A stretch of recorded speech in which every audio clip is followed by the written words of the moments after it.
So you graduate from the University of Buffalo Law School. From there, you take an assignment really in the Buffalo area. Yeah. And describe that just again, maybe bring us up to speed on that, and then we'll work our way here. Okay. Actually, what happened is I took the first and only job in a law firm that was available that I knew of, and it was with David J. Goldstein, Nava, and Bulin, and they were a collection bankruptcy firm which I had no interest in, and I worked there just the same way I would have worked in a factory. But at night, from 5 o'clock until 1 or 2 in the morning, I would run over to the Crosby building, and there was one large office with two, a private office, big one, and a little reception area, in which Harold Farringer, Hal Boreanaz, and Vinnie Doyle all practiced together. They were not in any form of partnership. They all were their own guy. But I had been doing investigation work for Buzz Farringer. People close to him called him Buzz, but Harold, Herald, Price Farringer was kind of the mentor I worship the most, because I think, Greg, everybody that ever went to law school had those Walter Mitty days when they would close their eyes, and on the back of their eyelids they would play a movie about themselves being another Perry Mason, or themselves being another great justice and writing opinions.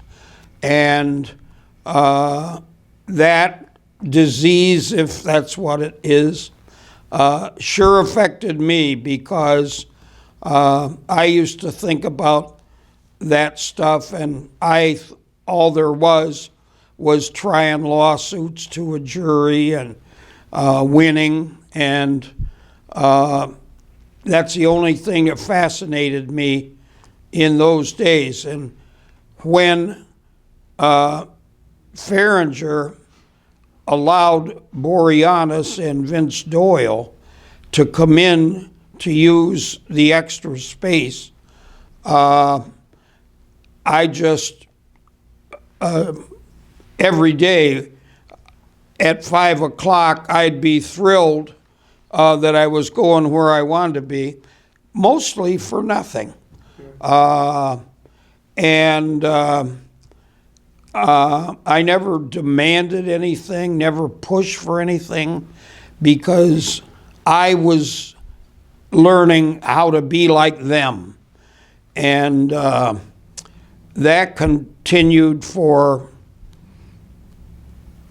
7 or 8 months, and had been preceded by my last year of law school, where they allowed senior attorneys in the law school to make court appearances for indigent prisoners.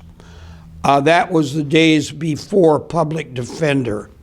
And the Bar Association used to assign admitted lawyers, and they do it alphabetically. And you'd wind up with some manslaughter guy being represented by somebody in Al Mughals' firm that never did anything except taxes, estates, and so on. And when they got assigned, they couldn't say no to the bar and to the judges. But what they could do is call over to the Indigent Prisoner Association, which I was then the president of, and say, could you help me on the yes, yes. And so I had done that for my last year of law school. But eventually, in the next 9 months, I got a call one day from the dean of the law school. His name was Jacob D. Hyman, former Harvard professor, and came to Buffalo to be the new dean. And he called me, he said, Arthur, I have got a letter here from a law firm in Jamestown, and I have already told him, I think I've got the guy for you, so come over here. And I went over, and there he had a letter from Lynn Van Vlack and Al McKee in the law firm then of Van Vlack, Goodell, and McKee.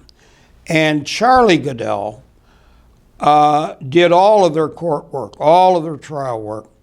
And I don't want to digress too much here, but I think Charlie would have been a great, great trial lawyer if he hadn't have gone the other way. And I say that after going through several of his files, noticing his preparation and his analysis of every kind of problem, all civil. But in any event, they had written a letter. Our partner who deals with all the court matters is leaving Jamestown and moving to Washington permanently because elected to Congress, etc. And we have to have somebody right away with courtroom experience. And so I drove down the next Saturday morning, which was 2 days later, and there I met Al McKee and Lynn Van Vlack, and I said yes before I even knew what it was because I was from this area. And I wanted to be in Jamestown. All the things were fitting together. Another aspect of that is Dean Hyman was the first very fanatically devoted Robert H. Jackson person that I interfaced with. Because he had been the chief counsel to one of the agencies set up by Roosevelt, which he always said was set up by Jackson, just like everything else in the New Deal. The guy that made it happen was Jackson. And he just worshipped him. He himself, an astonishingly brilliant constitutional lawyer, and he happened to teach con law also. But he said, whatever you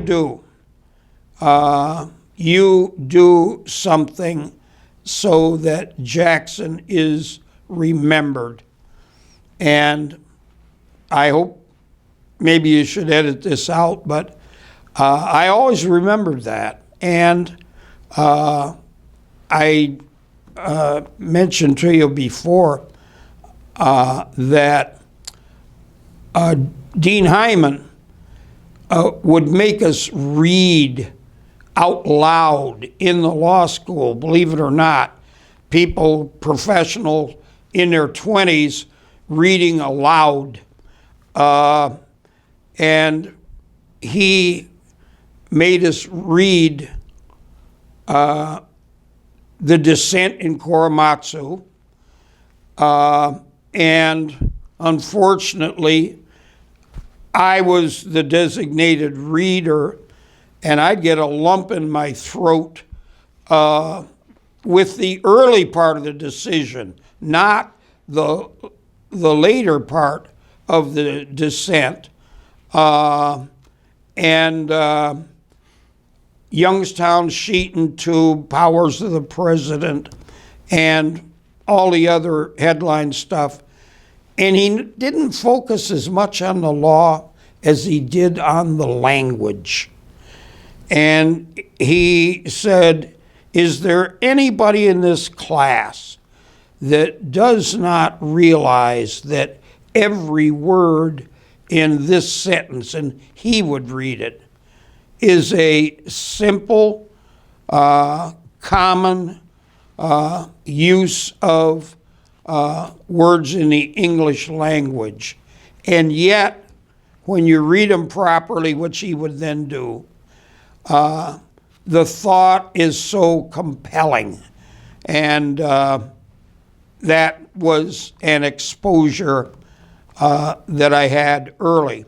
By the way, while you're just on that subject, you wrote to me about Dean Hyman and his emphasis on the Jackson decision in C.M. Joyner leasing. Oh, yeah. You want to just comment on that? Yeah.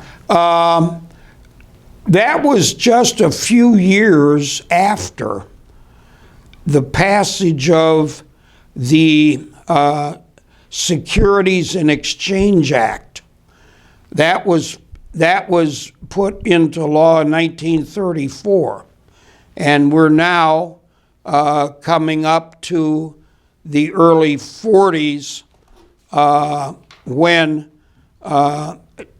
Jackson dealt with the Supreme Court decisions. And one of his decisions was concerning a leasing company called C.M. Joyner, where he held, the Supreme Court, in his opinion, held that the lease was a security because he had a broader interpretation. Other judges and other people and legislators thought in terms of stocks and bonds or equivalent, but Jackson never did. He thought in larger terms of investing money by a person that was an investor to somebody who was a promoter, whether it was stocks or something else. And that C.M. Joyner was the first case, I think, that said stocks, bonds, and sometimes leases, depending on the factual context. And the following year or year and a half, another case came down called the W.J. Howey, Howey case. And that is the famous one where during the Depression, the orange growers were all going out of business and going bankrupt in Florida. And this one big orange grove operator decided that he would sell one long row of orange trees to an investor up north, Boston, Chicago, and so on. And he ran a promotion that if you buy one row of orange trees out of my large grove, you'll get a deed to that row, and you don't ever have to come down and do any work. You don't have to do anything except buy it, because my people will cultivate it, water it, do everything necessary to produce oranges, and will sell the oranges, will receive the money, and will split it with you in a very fair manner. It was in numbers. And almost overnight, he sold out the whole orange grove. And like many other things too good to be true, it wasn't true. And when the money came in from the oranges, he had other needs, other spent, and he just treated it like it was his own money. And he was sued because of that. And based on the Joyner decision, which had just expanded the definition of a security to include a lease, a business lease, this one included a row of orange trees. That was a security. And because he misrepresented and he was not registered, these people were entitled to rescission. Anybody who sells a, quote, security without registering prior with the SEC, it's rescissionable, period. And that's what happened. And the one thing I noticed, and I'm embarrassed beyond humiliation to say this, but I had to find out. I called John Q. Barrett and said, why would the Joyner decision be written by Jackson, but the following decision was written by Frankfurter or one of the other judges, and it was a carbon copy in reasoning and logic? And John Barrett chuckled, and I knew I was going to be embarrassed, and said, Arthur, you're missing the dates. And the date was the year that Jackson was in Nuremberg, 46.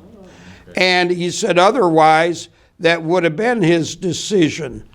And I said, well, did you ever notice that there is no reference whatever to Jackson in the W.J. Howe decision? And John said, everybody has. He gave him no credit at all. He just adopted his logic, his language, and holding.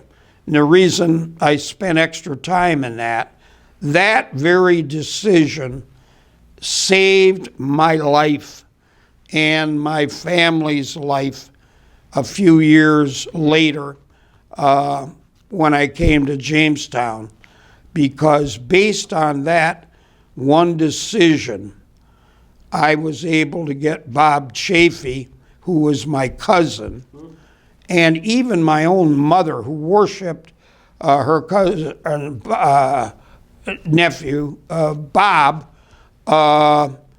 because he had the first Holiday Inn east of the Mississippi and many others, all of which were as profitable in those days as a printing press of money, and so on. And he bought 6 different Lums franchises.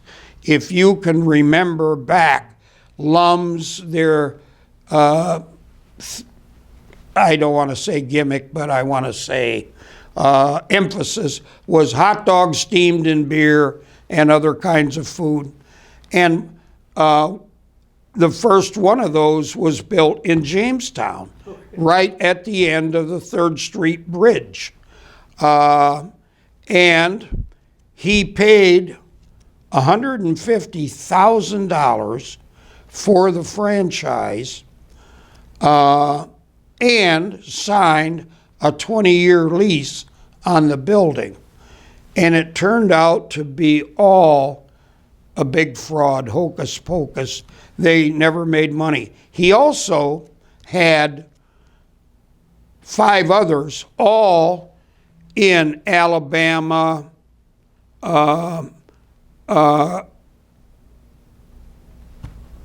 South Carolina, Georgia, and down in those states, the chances of winning a suit for fraud was virtually impossible, because just like the enlightened part of the Northeast U.S. law, they still had common law fraud. We had common law fraud too, but we changed it faster. In order to win a case of fraud, which is all you had in the state court, was you had to prove knowledge of the falsity of the utterance at the time of the utterance. Okay, so if somebody defrauded the hell out of somebody else, it all turned out to be untrue, there was always a good defense. I didn't know it was false at the time. I learned that later. And then they still had a throwback to uncivilized days. You had to prove scienter. And most lawyers never heard the word scienter except in law school getting ready to pass the bar. But scienter is, to make it short, equivalent to a criminal intent. He not only had to defraud, he had to intend in his mind to harm, intentionally harm the investor, or else it wasn't a fraud. And my client, cousin, Bob, was going to go down the tubes with all that money invested in those franchises, all losers, and big payments on the 5 leases. And I finally thought, there's nothing else better.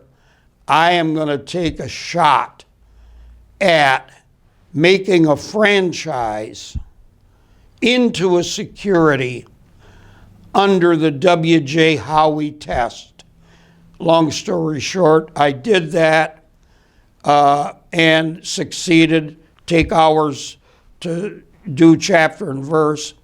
But he got every one of them rescinded, including the leases, and got back all his money. And shortly, and that was the first time it had happened, except in the Chicken Delight case. That was about the same time, a little bit, few months prior, and that was in California.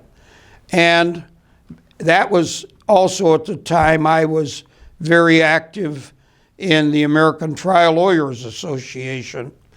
And I used to have to speak on that case all around the country because that led into many franchise cases. And And it's all because of Jackson. And I have told that to John before, but anyway, when I got down here,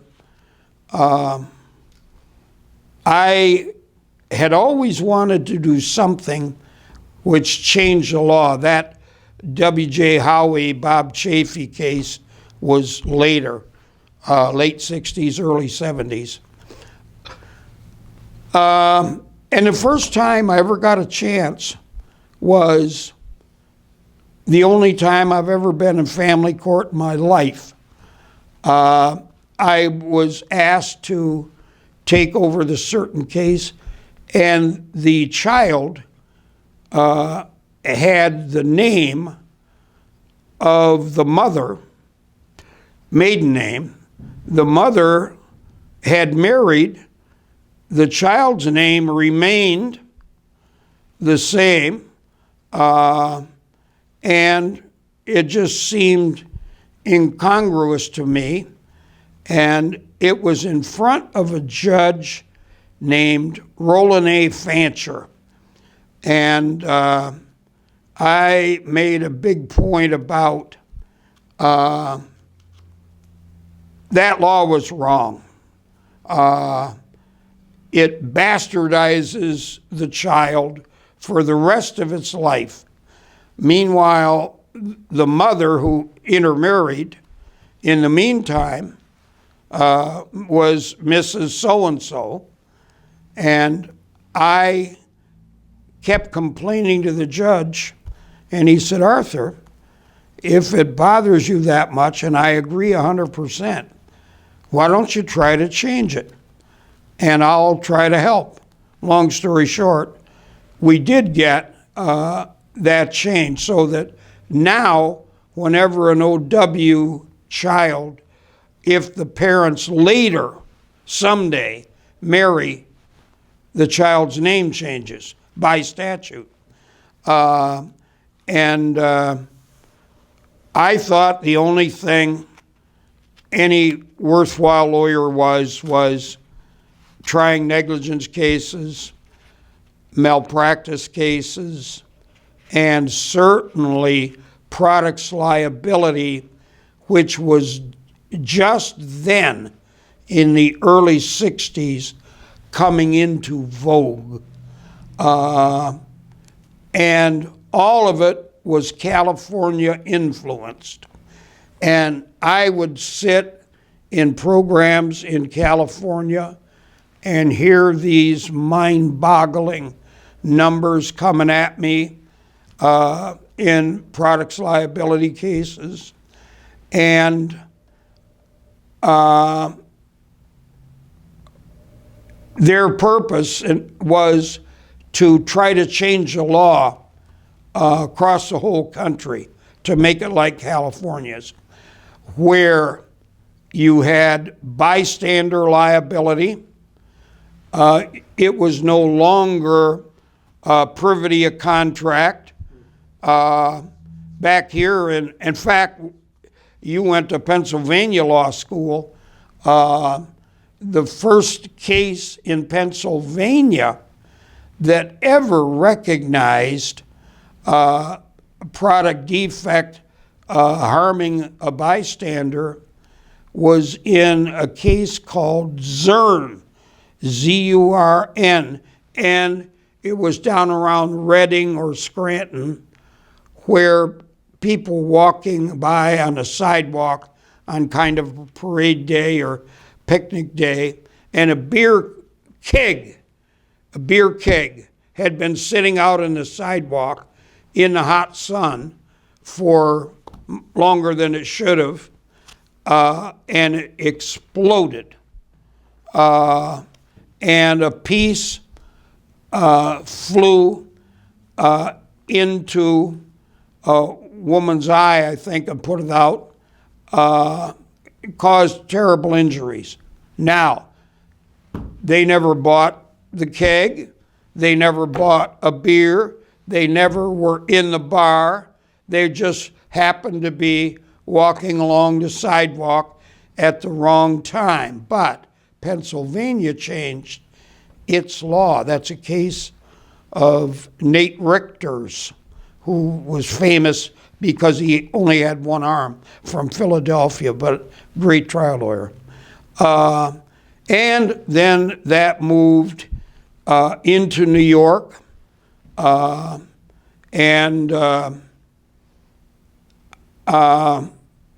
that led to a different case where I, along with John Dwyer, Sean's father, we tried a case together. It was my client. He was defending for the insurance company, and he got me paid by the insurance company if I would try to have that case change the law of Pennsylvania again to include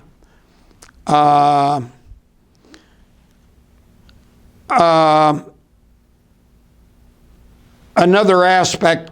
It was actually 402A of the Restatement of Torts, which is the one that establishes strict liability, where all you got to do is the product was unreasonably dangerous, it caused an injury, and this one happened to be a kid working in a punch press factory over in Corey called Tonard Manufacturing, and he got his hand cut off because he went in he zigged when he should have zagged.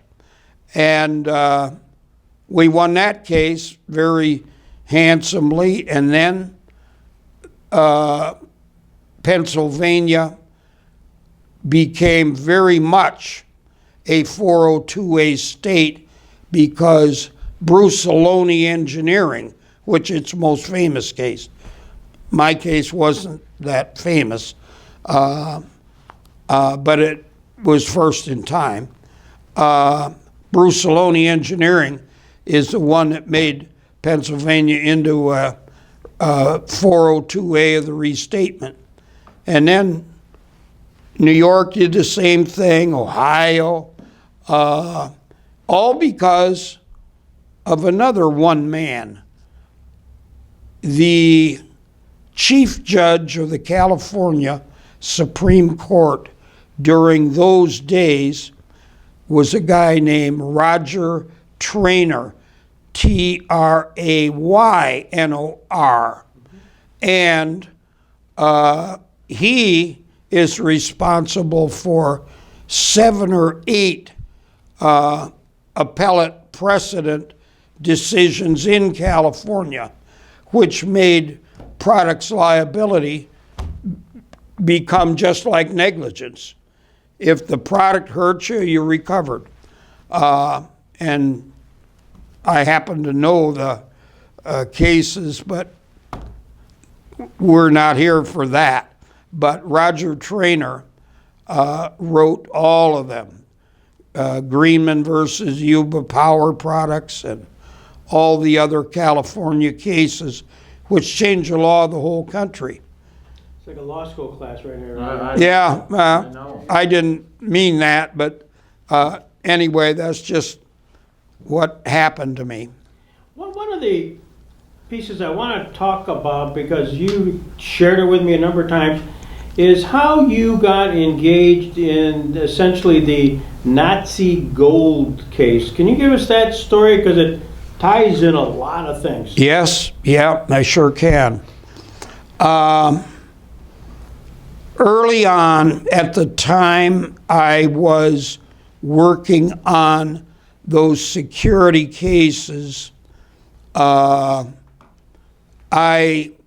became acquainted with a lawyer in Washington by the name of Jerry, and that's his real full name, Jerry S. Cohen. And Jerry Cohen was the chief counsel for the United States Senate Committee on Antitrust. And he was a recognized expert. And when Senator Philip Hart from Michigan was the chairman, and a very powerful senator, Jerry Cohen, who came from way up north in Michigan, was his chief counsel. And Jerry, as soon as he got to a point where he could, went out and formed his own law firm, which was called Cohen and Milstein. And Herb Milstein was all securities. Jerry Cohen was all antitrust. And I met Jerry actually through Milstein, and then the rest is history, so to speak, because I worked with him on a whole new kind of case that I had never had anything to do with before, which was antitrust and class actions. And the way I made that transition was through Jerry. And now that's how I got into that area. But your question related to the first instance, which was what? Well, Jerry Cohen was general counsel to the Simon Wiesenthal Institute. Yeah, let me cover that. I'm just telling you about meeting Jerry. Yep, okay. And at that time, Jerry Cohen, pretty devoted Jewish lawyer, had been appointed to what is called the Simon Wiesenthal Institute. And that was better known shirt sleeve wise as the Nazi Hunter Institute. And they're the ones that eventually got Adolf Eichmann and all the rest of them. But the Nazi gold case came this way. Jerry used to talk with me about the fact how hideously horrible it was that all the Jewish people in Germany and immediate surrounding who were smart enough to go to Switzerland, and people don't realize how close those countries are. It's like driving from here to Olean. You're in a different country. Anyway, long story short, there had been, at that time, more than 30 attempts to get the money back out of the Swiss banks. And of course, the Germans all knew, the German Jewish people all knew when they passed the laws in Austria that their day was coming. So they took all their money and deposited in Swiss banks under numbers, not names, but where they had to reveal a name. They thought it was clever to use a Swedish, an Irish, or some other name so that if the Nazis ever took over Switzerland, and went through those records, it wouldn't be as obvious. And that was a big problem in that case later. But the way it happened is Jerry wanted somebody who was in Middle America that was Jewish, that was in the Holocaust at the time. Long story short, I came to him and I said, look, I got a guy up here named Benjamin E. Rosenberg. And I hope I don't choke up when I tell you this, but I almost always do. Back in those horrible days when they would take train loads of Jewish people to go to, quote, what was called work camps, Benny Rosenberg and his mother and 7 other siblings were taken. Their father had been already taken. And Benny was 12 at that time. Some of his siblings were older, some younger. And they came to a point in that train where they were going to be taken to one of these work camps. I think it was Auschwitz. And the train stopped to take on water, steam railroad. And it took quite a long time. And Benny told his mother, now he's 12 years old, told his mother, Mom, they're not taking us to work. We're going to get killed. Everybody on this train is going to get killed. And she said, well, maybe not. If we obey, we get along.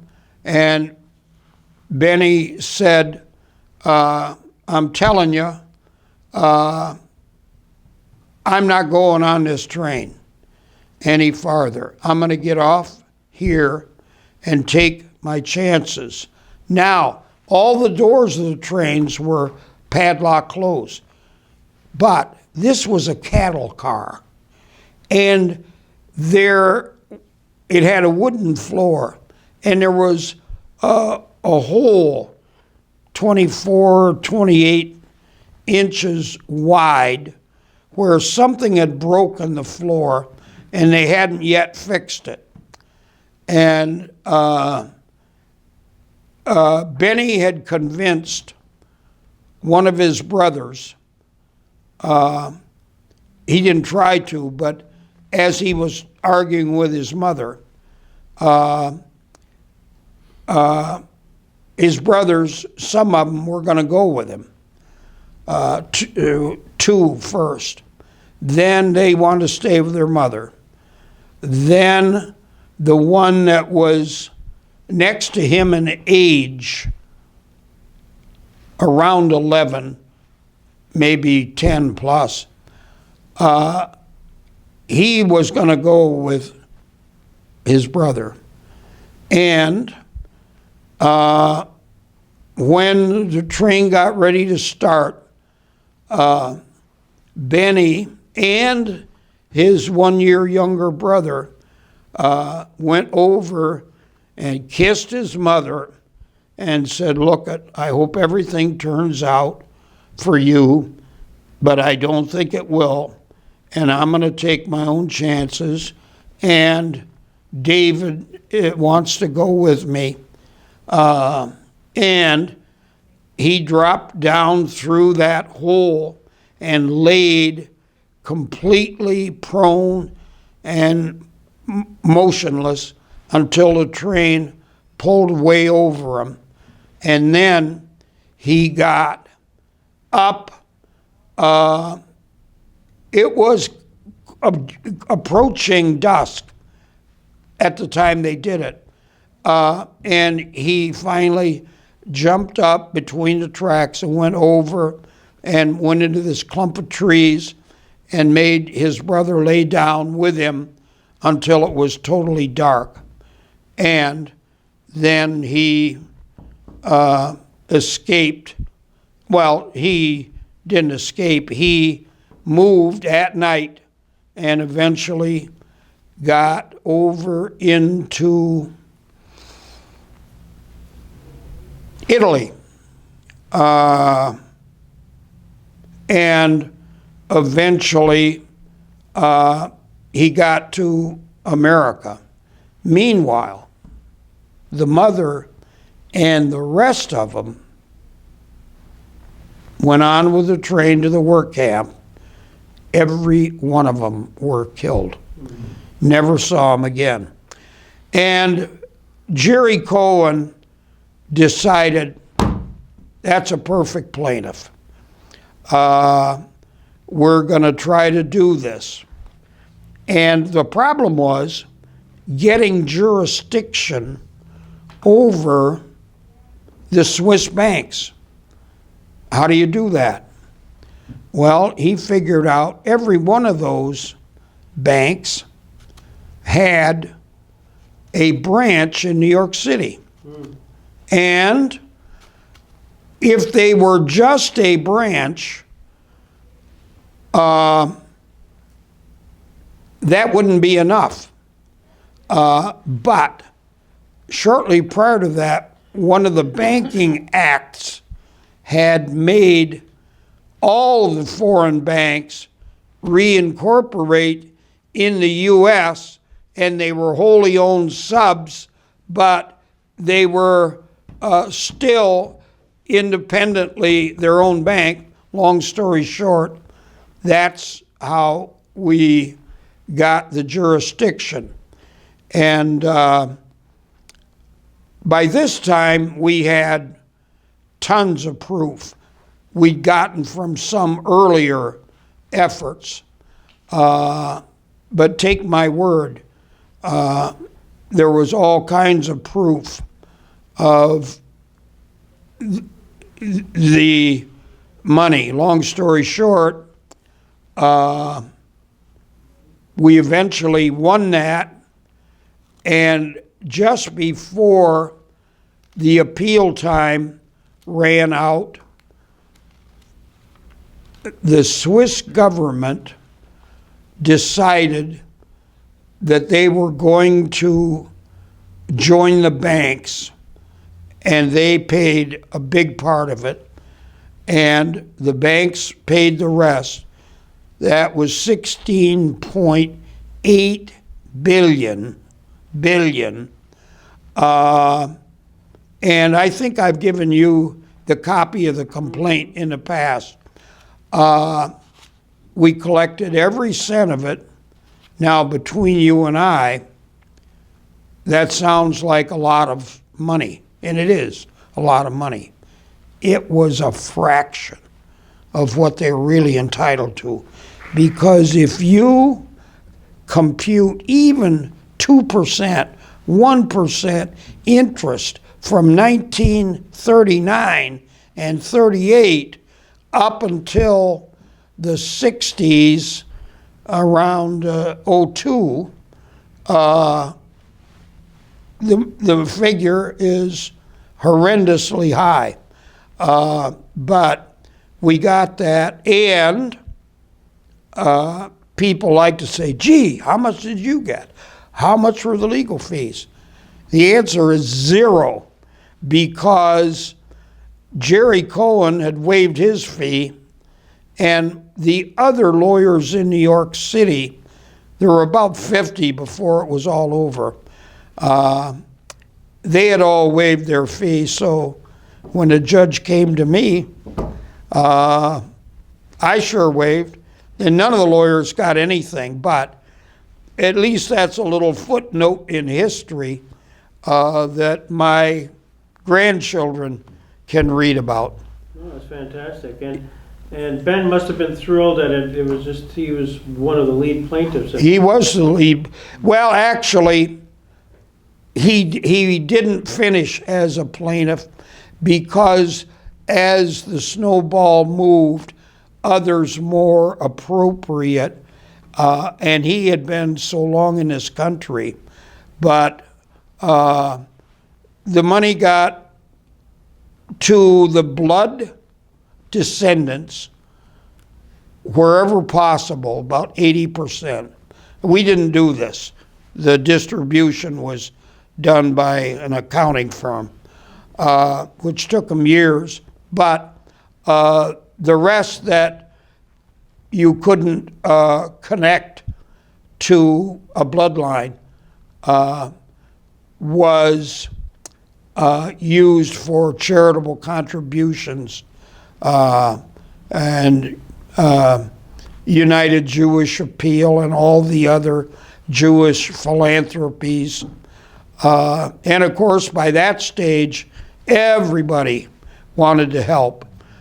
Jack Fuchsberg, who was then president of the New York City Federation of Jewish Philanthropies, but every penny of it got used for the right kind of purpose.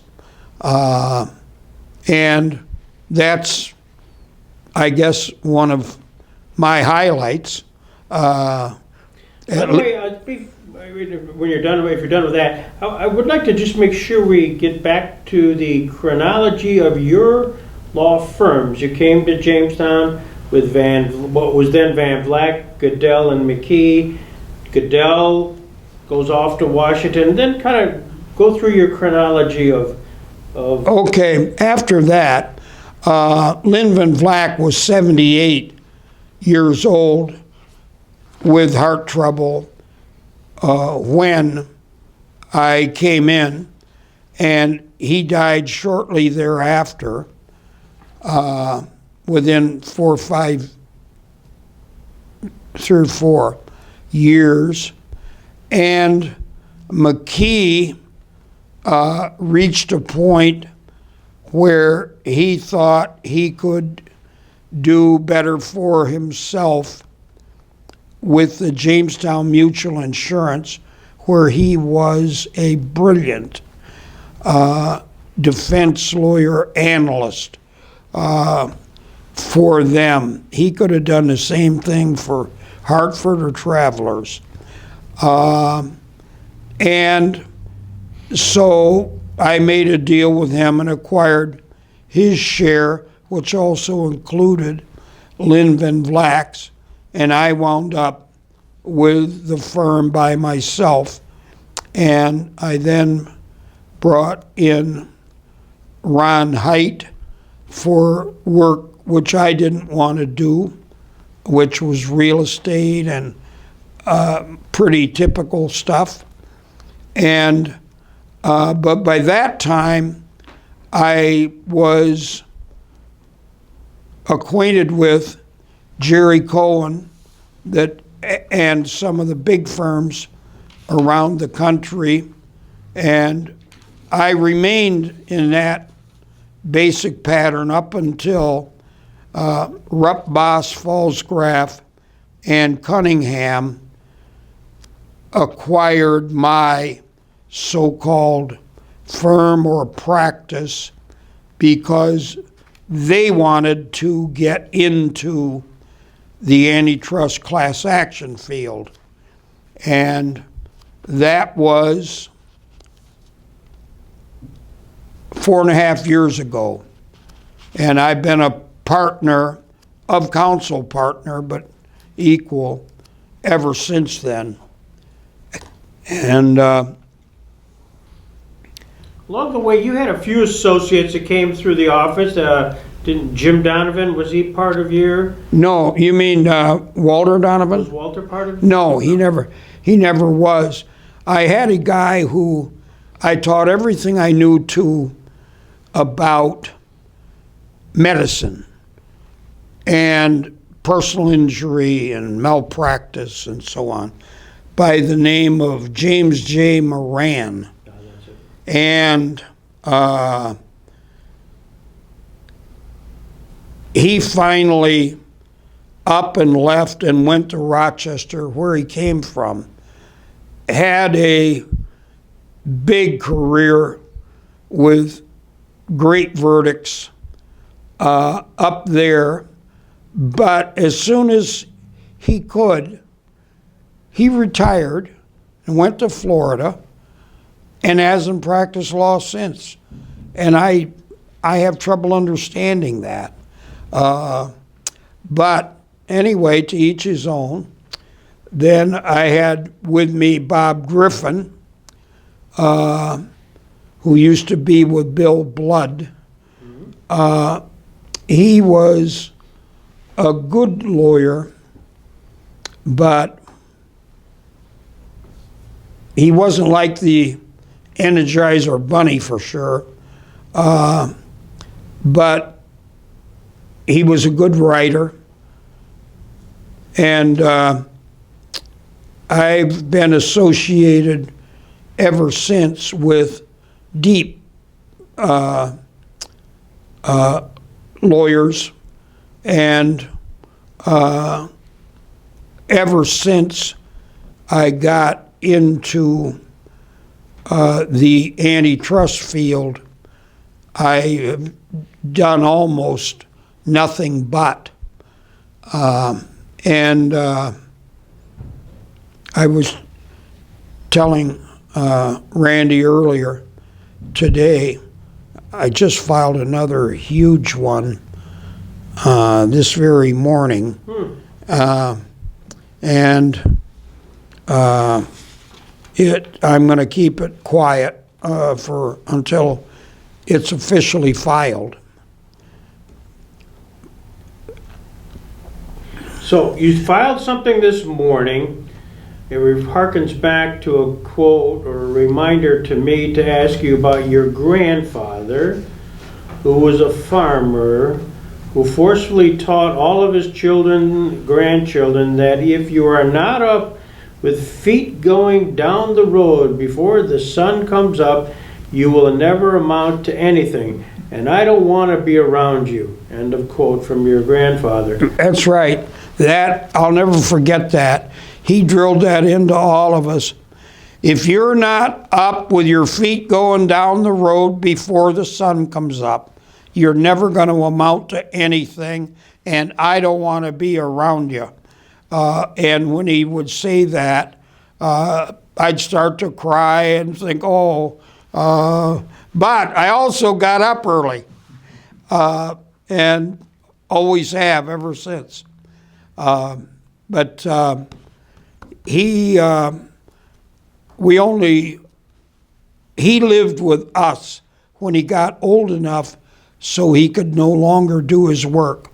My father invited him to live with us, and that was out near where Randy was. Were you involved in the first $1 million plaintiff negligence case? Yeah. First in Jamestown and Chautauqua County was my case, which actually was Lucian's client, but 2 weeks before that, Lucian and I had merged. And there was a art teacher in Falconer by the name of Frank Henshaw, and like many teachers during their summer break, vacation, or whatever you call it, used to paint houses and paint buildings. And that was him, and he and his crew had a contract to paint Jamestown metal, and he happened to be up in the peak of the building, and there was a big long rail that ran the whole length of the building, which carried a crane pick up stuff out of a truck and then take it to the back of the factory. He was up painting there and had been warned, do not touch that rail. All of you painters, don't touch that rail because it's huge voltage. And they all understood. He, being the head of the crew, had told the rest of them that. No question, he was well aware of it. And while he was up there on a ladder, the ladder slipped, and he reached out to grab the only thing he could grab, which was that rail, because it went outside the building. And with that, he got electrocuted. And I handled that for Lucian. And it didn't take long because we didn't have to go to trial. I think it was Liberty Mutual who settled it for $1.3 million fairly early on. The only portion that was paid at that time was the legal fee, and the rest of it was projected over time, and it turned into a lot more. But that's the way the family wanted it. And to this day, I think some of those J.W. Wentworth and these other companies that are always buying people's long-term settlements, if I was a judge, I would not approve those until I really knew a lot more than they know in a typical case, because I think they cheat people all the time. I think that whole industry is based on a cheating concept. And if I can ever figure out a class action on that, I'm going to do it. By the way, what was the theory of Henshaw's recovery when in fact he was advised, assumption of risk, all those defenses which would have come up? Perfect question. That's the first case in New York where it is strict liability under the labor law, okay? Because it had all the elements, elevation risk, and so on, and it overrode the negligence. The reason I included that is if you tried it as a straightforward negligence case, you'd lose it every time because of that very reason. They obviously knew. And don't forget the factory owners did their part, making sure that everybody understood you can't touch that. And if he hadn't have slipped and tried to keep himself from falling, he never would have happened. But this is a good example. I think all the law of negligence, any kind, plane crashes, wrong leg off amputations, auto accidents, everything can still be fitted into Cardozo's one-line summary in the Falsgraf case, which was the risk reasonably to be perceived determines the duty to be obeyed. And we learned it with two circles. You draw the circle of perception, and then the inner circle and argue all day about this one should be wider, this should be narrower.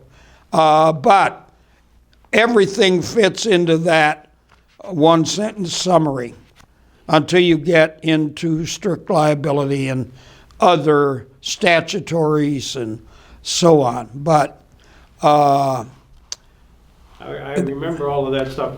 This is dating me, Randy. I'm telling you, it's a good thing you're younger than I. Just out of curiosity, again, back to the chronology. I remember when you and Lucian merged. What was the precipitating aspect of that? First of all, I always liked Lucian Lodestro very much as a person, as a lawyer, and in every way. Now, he was always rough and gruff, and more so towards me. But as I've said many times, if you were really a good friend of Lucian, then being called a bad name, let's say, was really a term of endearment. So, but that isn't what made us go together. What made it occur, and it made a lot of sense, and it proved to be, I had a lot of normal, typical garden variety law business. I didn't want to do it, and did it only because I had to, because I wanted to work on things that I thought were more avant-garde and different. And I did march to a little different drummer than most. I guess I would admit that. And Lucian could do the kind of stuff that came in my door, lickety-split, perfect, always in balance, and so on. And meanwhile, he had the biggest circle of people, regular people. I'm emphasizing people as opposed to businesses. People practice that anybody had around here. And we both thought if we did do that together, it would work out for both of us. And it did. The last time I ever had to read a title search was the day before Lucian came in. And I had it on my desk, and he says, "What are you doing with that? Give that to me." He said, "You don't even know how to draw the lines." And he had a special method of drawing lines down with arrows that he learned from Tubi Scarpino, who he always said was one of the best title people in this area. And that's the last one I ever looked at. I can drop one off today if you'd like. No. And with that came Lucian and some other guys, like was Steve Cass, and did he come in with Lucian? Yeah, oh yeah. We hired Steve right away out of law school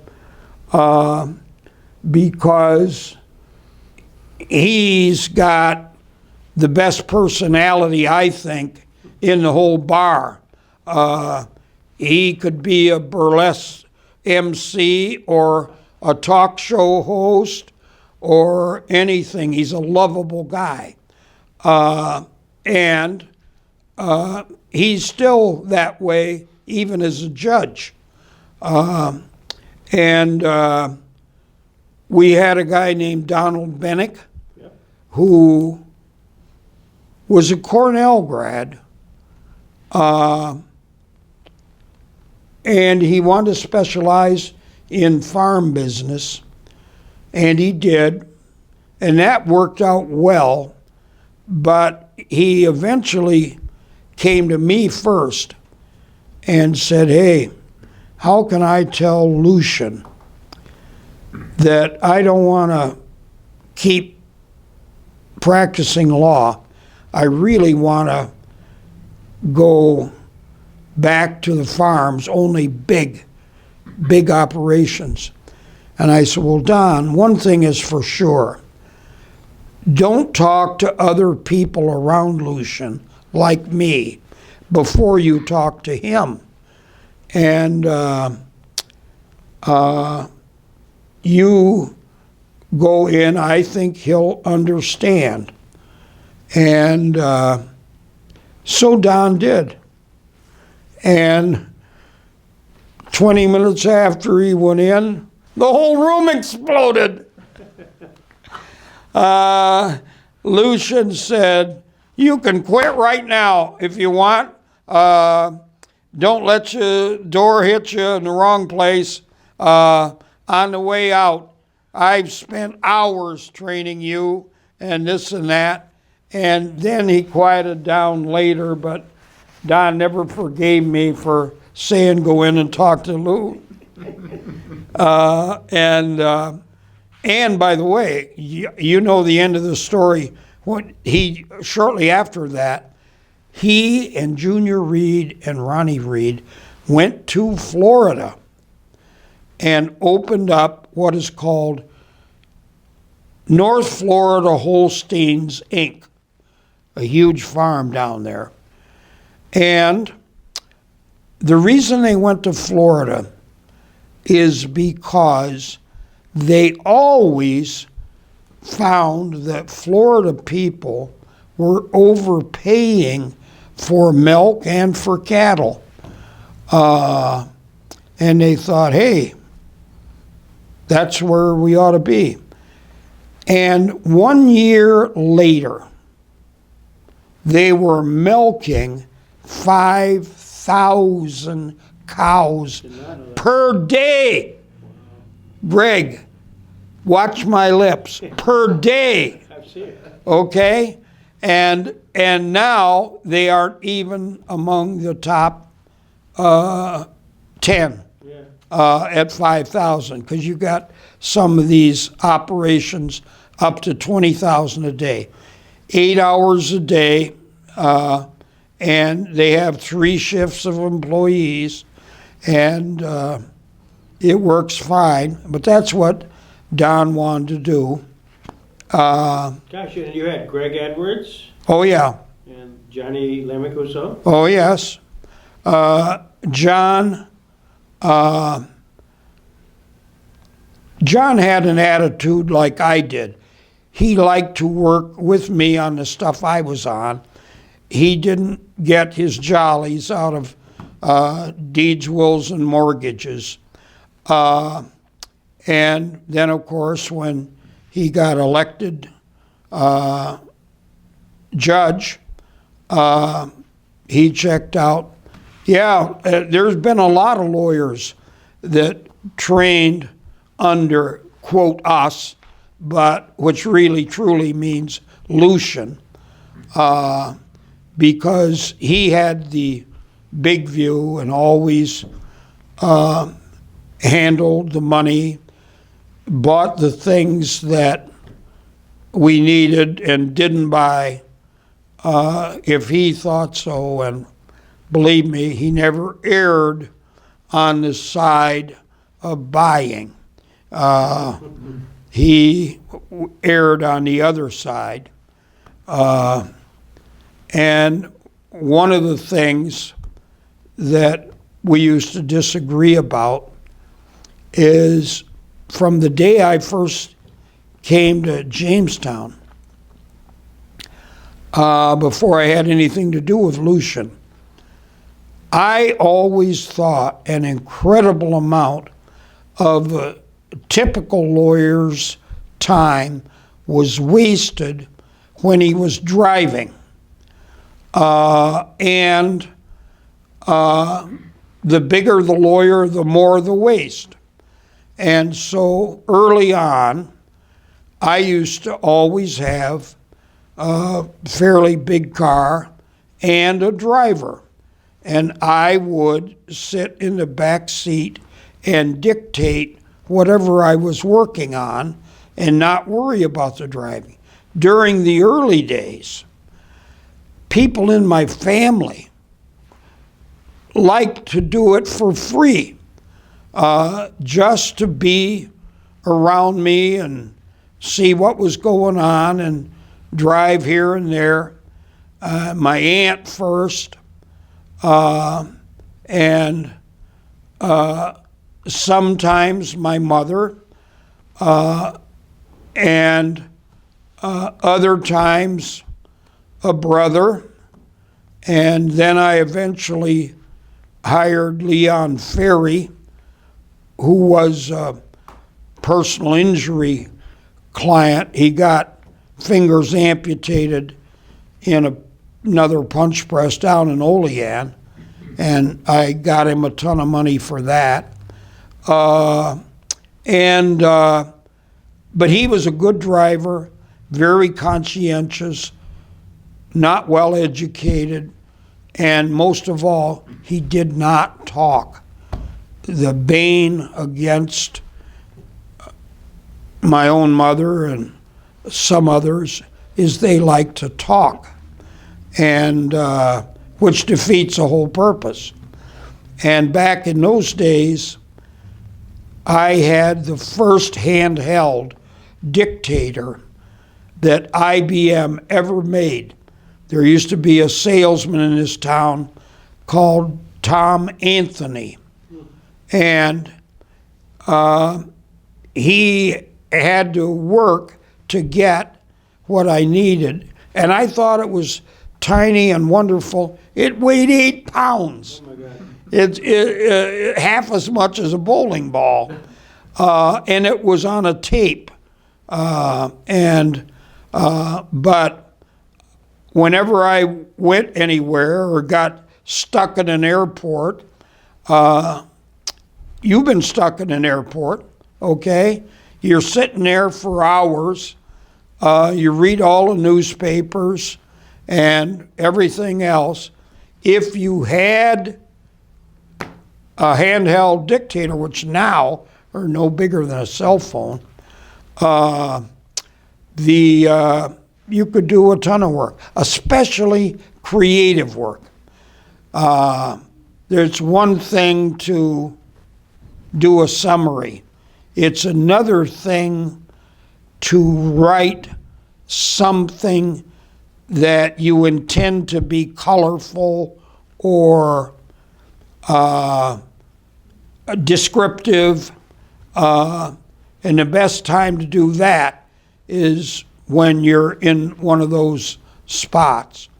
But Let's tell you, Randy, when he uses the term colorful, his transmission letters might be 3 pages and footnoted. Mm-hmm. You know, closed, please find. Mm-hmm. yeah, Those are keepers. yeah. Those are keepers. I must ask a question about my vision many years ago of seeing you drive downtown in the back seat of a car, maybe the front seat of the car, but you would be talking on a telephone before there was such a thing as cell phones, anything like that. And I somehow have an impression that Seymour Minsker was involved in that. Seymour wasn't, but Ben Rosenberg. Okay, there we go.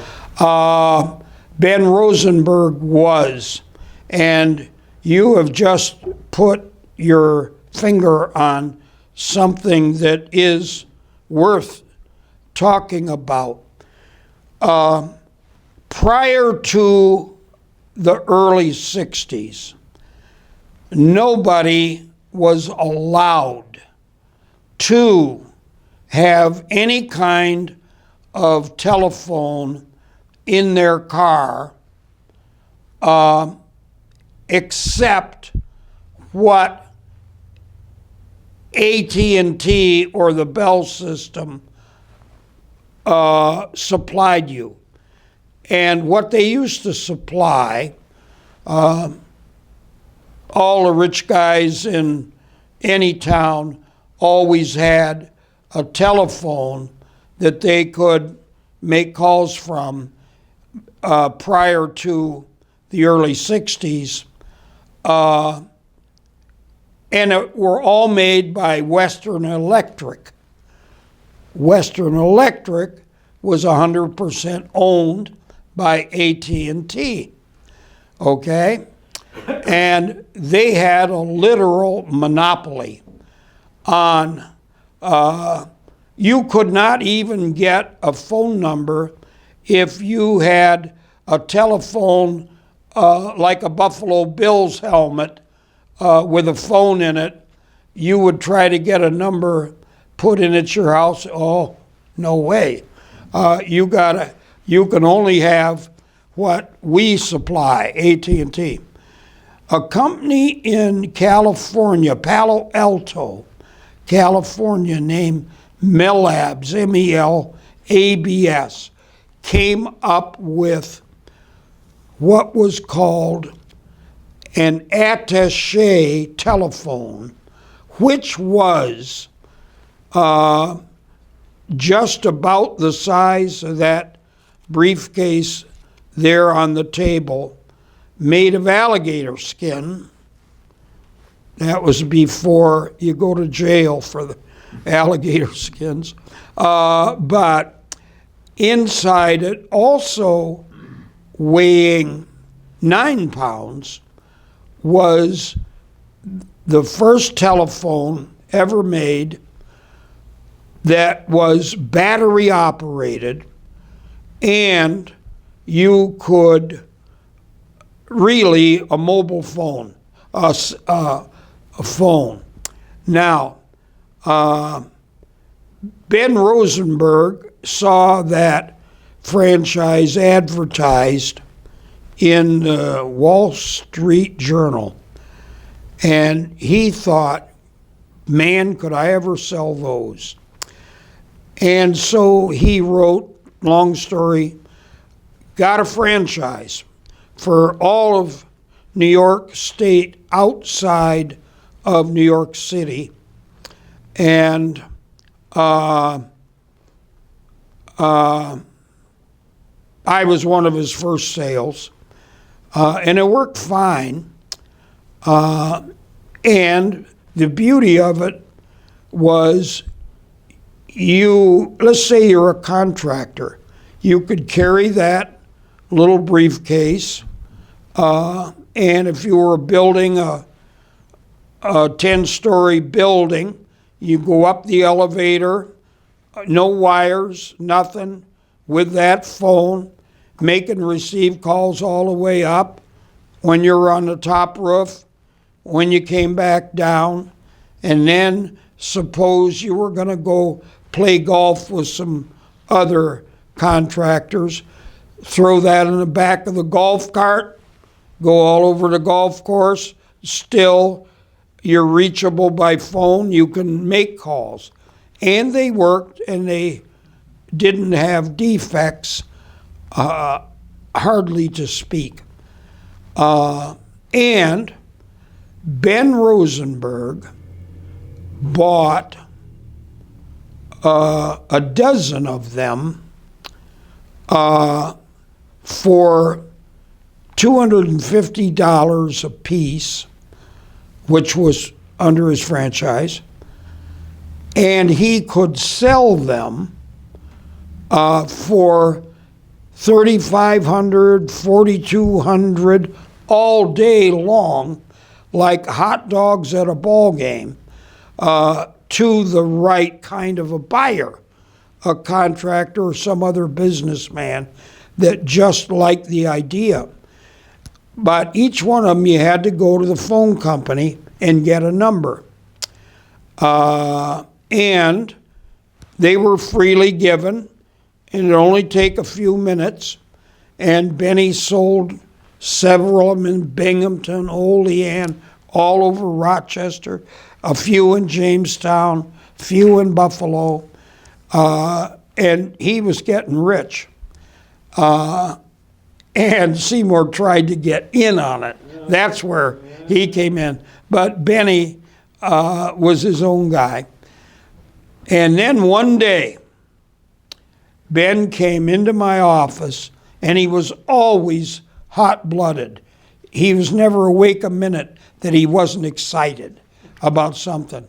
He'd come in and march right past the secretary and brought in one of those phones, said, "Art, I can't get a phone number for that attaché phone.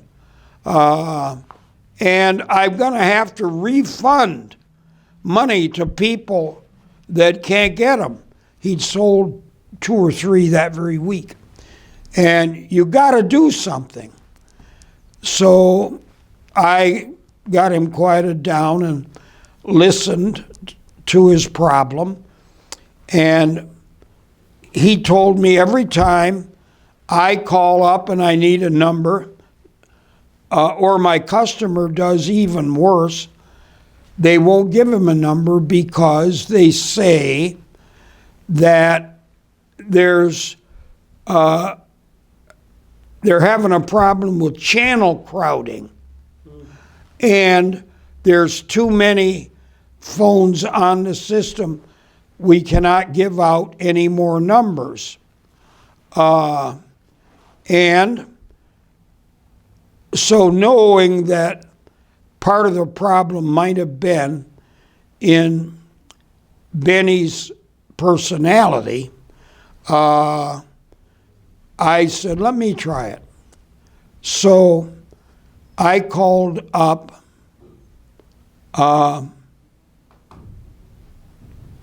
Olean. There had been a guy that bought one in Olean and said, I need a phone number for this attaché telephone. And they told me the same thing that Benny had just told me. And then I called on behalf of his other customer in Rochester. Don't forget, in those days, there were different phone companies in almost every town. Now Rochester, RT&T, is a whole different phone company. And they told me the same thing. And that happened 2 or 3 times. And I finally thought, Benny, I want you not to tell me what they said. I want you to write it out, and I'm going out of the room. Take your time. It's important that you tell me exactly what you remember. He did it. I came back, and it was very similar to what. Now, meanwhile, there had been 6 other distributors besides Benny down in Decatur, Alabama, Atlanta, Georgia, Indiana, all of whom had these Milliams franchise. And they were having the same problem at that time. And they called Benny, but he wasn't sure of all of them. I had Benny call all of them and find out, sure enough, every single one was basically out of business, because who's going to pay $4,000 for a telephone attaché where you can't call out or call in, okay? They were all having the same problem. And I said, Ben, get out of here. I'm thinking deep now, and I don't want you hollering and swearing around me. I took customers from all parts of the country, and I called. Not one of the phone companies was the same. They were all different. And I called, I'll never forget, down to Decatur, Alabama, and in a typical twang, I wrote down or recorded exactly what they told me. Then I called Indiana and Georgia and Binghamton, New York. Guess what? Every word was the same. And I thought, you don't have to be a Mensa brain to figure out that some lawyer or some person above them wrote out instructions. And in order to reconfirm that, I then had somebody else do the same thing and record them all. They came back identical. Didn't change one word. Now, I know something I didn't know before. Every one of these so-called separate phone companies are reading off a 3x5 card that was written somewhere at the top of all of it, and all saying the same thing, and none of them giving out a phone number. So I get on the phone. Remember Jerry Cohen? Yeah. I called Jerry and he said, I asked him, what do you think of this? And he said, it sounds too good to believe. I said, well, try it yourself. Long story short, I brought an action on behalf of Paul Chastain in Atlanta, Georgia, Ben Rosenberg in Jamestown, and others against AT&T and Bell System. When I say I brought it, Jerry Cohen brought it. And long story short, someday you got to hear the whole story. But long story short, we finally go to trial in the D.C. District Court, and we completely win that they were conspiring by different companies connecting with the phone company, but not one single corp. You can't do it if it's just one, under Copperweld. And we fought that hard for several years, took depositions in New York, and the worst insult I ever got was when I went down with Benny Rosenberg to New York City, and does the name William Rogers? Yeah. Okay, that firm.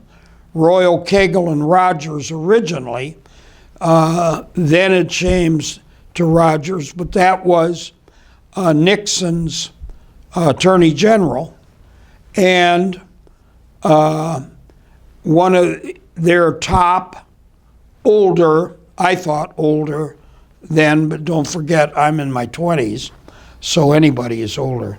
And he had, in a big conference room like this, had a whole bunch of assistants scattered around. He was teaching them how to overpower visiting firemen like me. And I sat down, Benny sat down, and he said, Mr. Bailey, I understand that you and Mr. Rosenberg are suing AT&T and the Bell System. Is that right? Yes, that's right.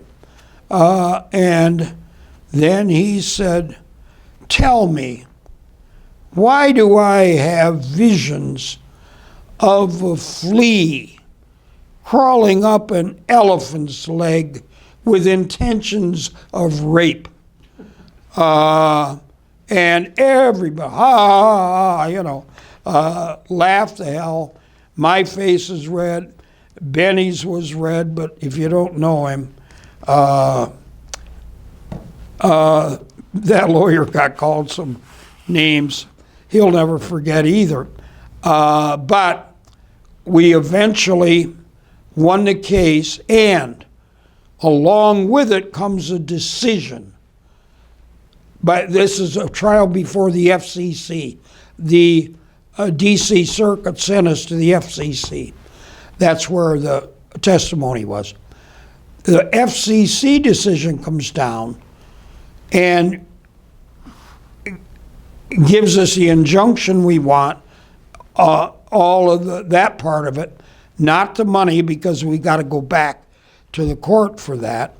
But they also declared that the AT&T's monopoly on customer-owned equipment ended with that case.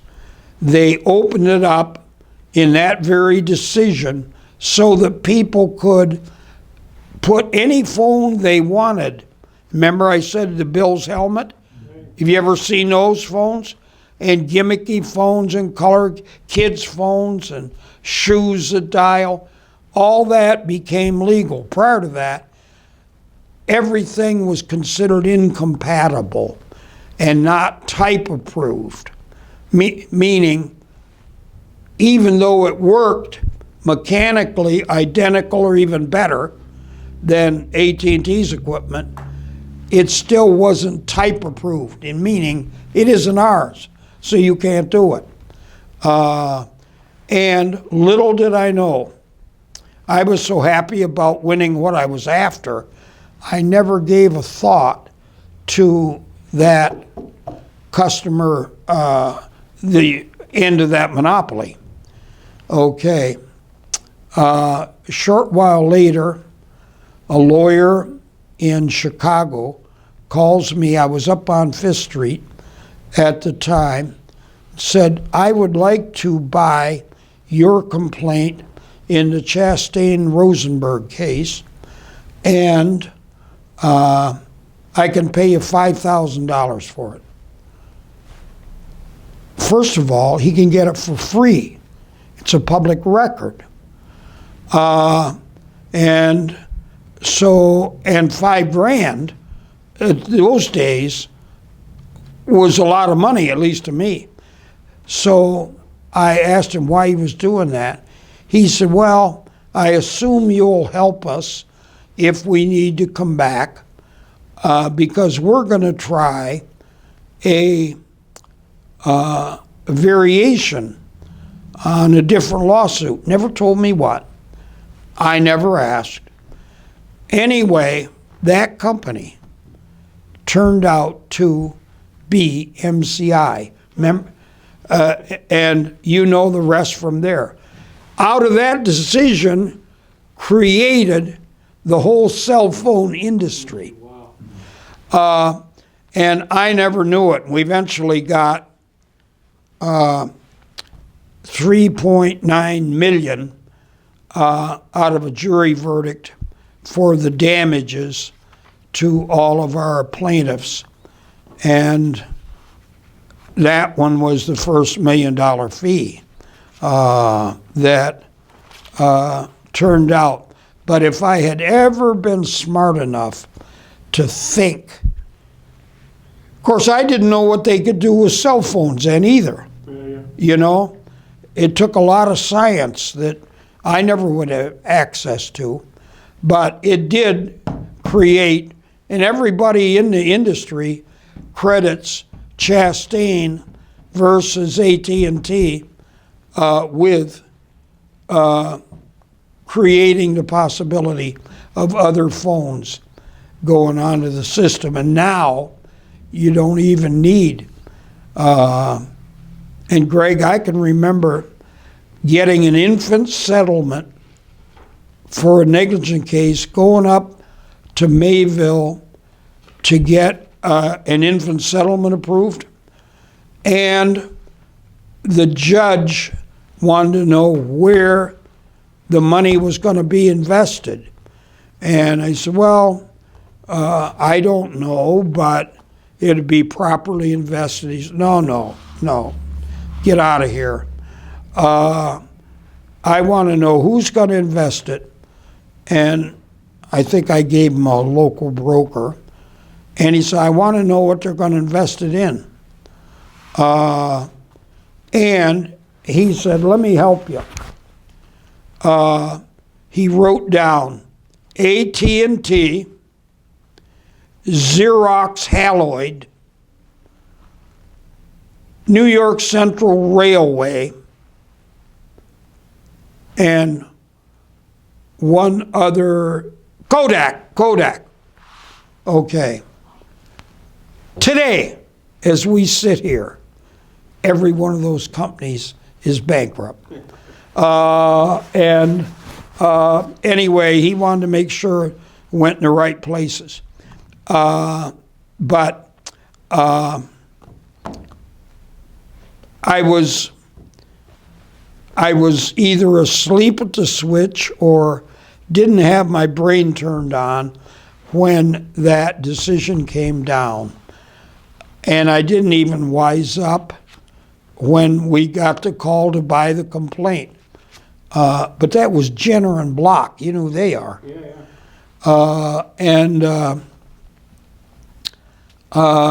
Anyway, that is the whole story of the attaché telephone. My God. And I always had one for free from Benny because I was his guinea pig, so-called.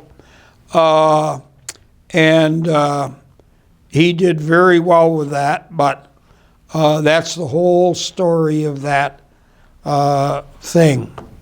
Going back to the chronology of life here, you joined with Lucian. Lucian brings along this stable of attorneys, some of which we've mentioned here.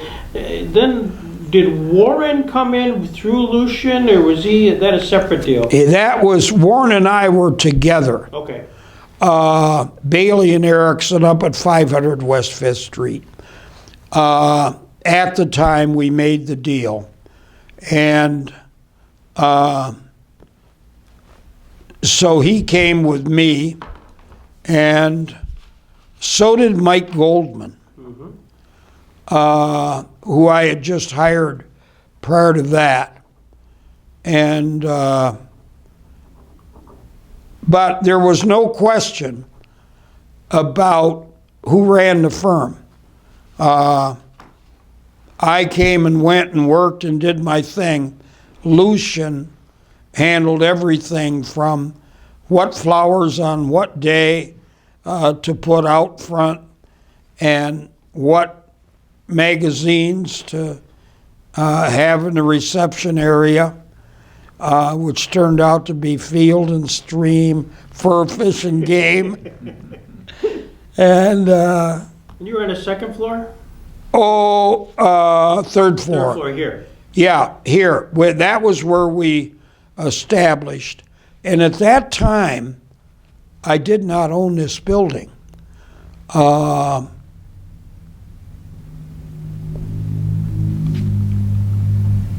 I was in the process of acquiring it.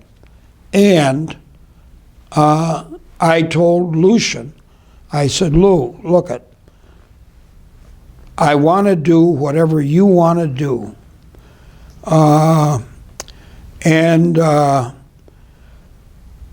I said, I'm not pushing you, but I want to own this building. And he thought, do you know how big this building is? I said, yeah, it's the biggest office building between Buffalo and Pittsburgh. on a straight line. A straight line eliminates the G. Daniel Baldwin building over in Erie.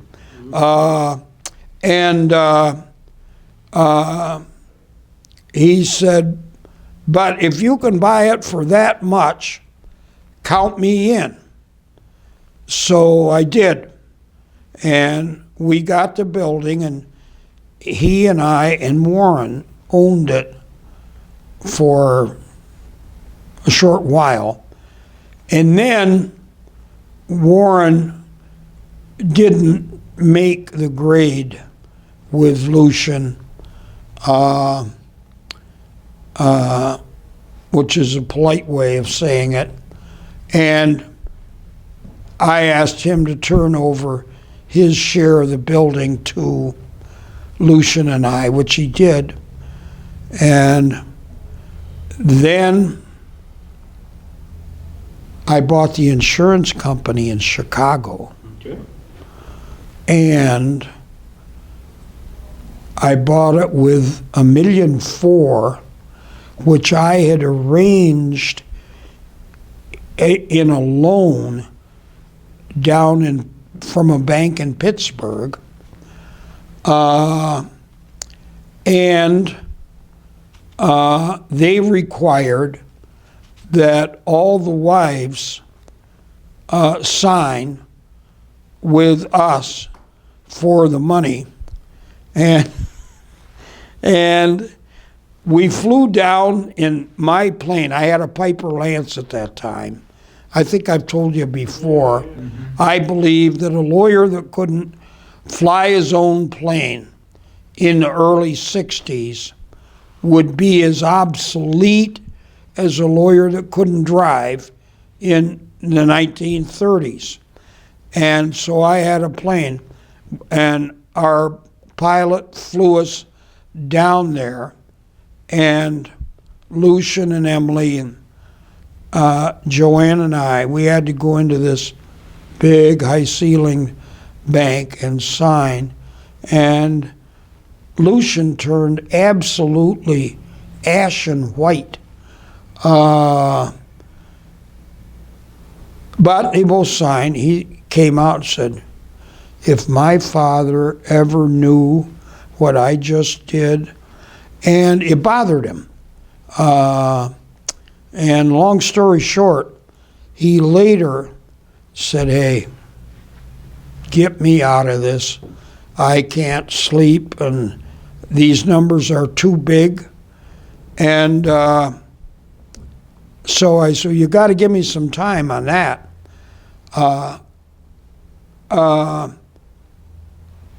Because I could pay back what he put in, but I had to get him off the note. And so I went back down and met and talked them into letting Emily off first. Then later, some good things happened. The good things being, the company that we bought was in Chicago, State Security Insurance Company. They had $12 million in the insurance company that was invested by the trust department of the Northwest Bank in Chicago. And I did not know how much. Banks love that kind of work. But as soon as the first statement got through to Pittsburgh, they said, you got $12 million in that. Yes. Well, can you get that down here? And I had to go through a whole bunch of state law changes out in Illinois to get outside. But it happened to be a very high rated bank, higher than the one in Illinois. And we had put that in, and they got could it be 4%? But they invested it. Okay. They got a hell of a fee for doing that. But long story short, when I got ready to transfer it, I said, by the way, remember when we took Emily off? Yes. Now I got to get Lucian off before I bring in these securities and money. And they fought, and I said, hey, I'm not begging. Do what you want to do. I'll see you later. And I didn't get out of the bank before, Mr. Bailey, come on back. And they agreed to take Lucian off. And by the way, I hate to tell you how much I lost after that on the company itself. But I've replaced it since. Yep, good for you. Are we at a point where we probably gonna take a break, Randy? Are you ready to? Well, I know noon was it. Because I still have another session with you, Arthur, at least. Yeah. We still want to do antitrust. We still, because you've done so much class actions. We know we have the case, which was maybe part of the Nazi goal, dealing with the statute of limitations and the Nuremberg and that piece. I left that out. Listen, let's not stop here. Taking you back to where we sued to get all of the Jewish citizens' gold out. It's called gold, referring to money and gold. All right, that's very, very important because that whole thing depended upon something that Robert H. Jackson had put into, what were the laws that he wrote in London before he went over there, you know? Mm-hmm. He made the Germans waive the statute of limitations concerning any financial matters. Otherwise, we never could have won that case and other cases since then. And just to think about the fact that his mind was able to look out 50 years to see why that would become important. And that took an extra month. Even people friendly with Jackson, criticized him. You were sent over to Germany to prosecute the Nazis. You spend the whole summer in London.